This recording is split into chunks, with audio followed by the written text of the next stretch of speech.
once was broken up with before a show, and I was a little bit off my game, you know? No kidding. Yeah. I might have had cryy eyes on stage.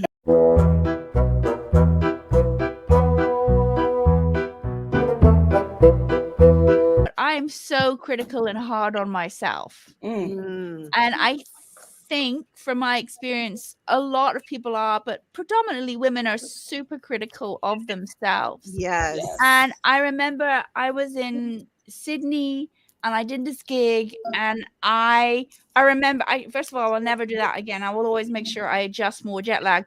But I remember before I went on, everyone was laughing at jokes, and I was thinking, I don't understand why people are laughing. Like that's like, wow. This is going to be a tough night, Paula, right? Yeah. And I came away and I spent the evening staring at the ceiling with the fan going around. Like, I'm never going to do this. I don't even know why I'm doing this.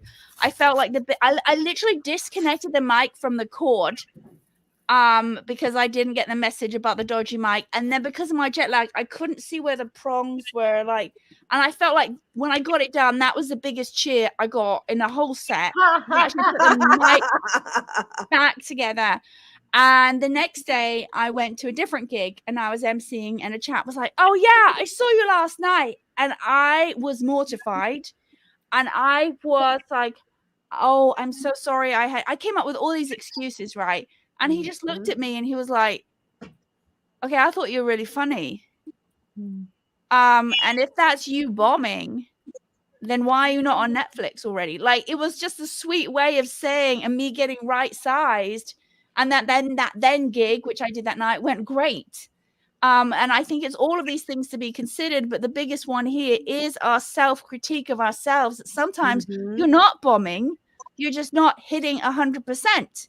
And that's okay, because a lot of people don't hit 100% because you can't fit every audience all the time. And it's this delusion of what we think we're supposed to be versus them being an artist and going up there and finding our people.